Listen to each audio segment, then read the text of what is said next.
Hello everyone, and welcome to the channel. I'm Kevin, and along with my wife Therese and our son Andrew, we're the Homesteading Hills. And here on the homestead we're raising sheep and goats.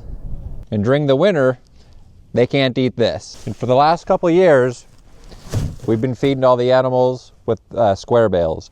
These are really convenient and they're easy to move around on the property, but we had some friends bless us with some round bales. So the first couple bales that we ended up using, we just ended up cutting the netting off and we'd go peel off what we could. And that was actually kind of a pain. Since I didn't have a tractor, moving the bales around is difficult. So we just were gonna try to utilize them in place. So the last thing we ended up doing was taking the round bales and then tipping them on their side. So that way we can unwind the bale. And that actually works really well. So this is where we were running the last bale. We ended up putting them on top of pallets. So that way when it rains, we don't end up having, the bottom part of the bales get ruined from moisture. So put them on pallets. But as you can see, this bale is gone.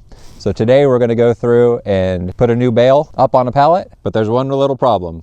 Since we don't have a tractor, I can't push these over. I can roll it, but I can't tip it. And since I can't push those over, and I still want to be able to utilize those resources, we're going to use what we have available to us. I don't always want to have to go run down and bug the neighbors to borrow their tractors, so we're going to try using what we got. So today we're going to go ahead and use our Tructor. So we're going to show you what we do to tip these bales over on top of a pallet to keep them dry and allow us to be able to unwind them. So we'll unbury our pallets here.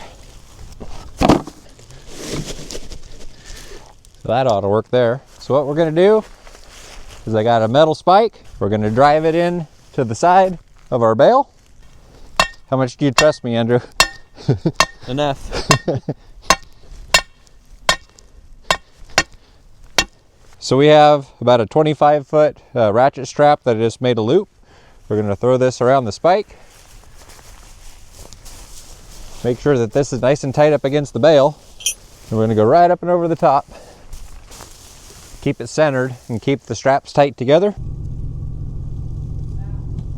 Just going to take our strap and throw it over the ball here. So what we're going to do is we're going to use our truck as a tractor.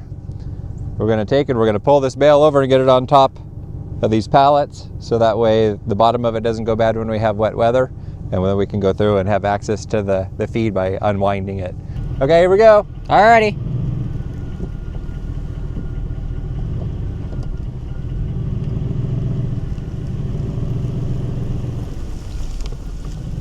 Alrighty, stop. Perfect. All right, well that worked out pretty slick. So now I'm going to go through and take the strap off of it. Then we'll pull our spike out. We'll try to pull our spike out. If I put it in there good. There we go.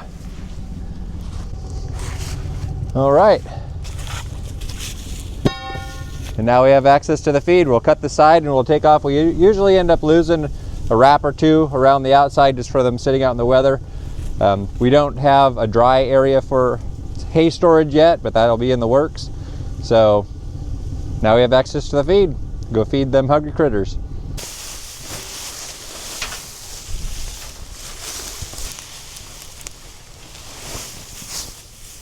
So all the hay that ends up on the ground, that ends up being no good, we're still going to use it. This is all going to end up going for compost. It'll go into the garden.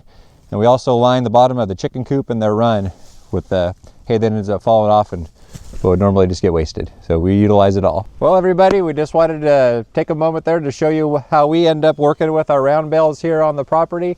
Hope it gives you some good ideas, and thanks for watching.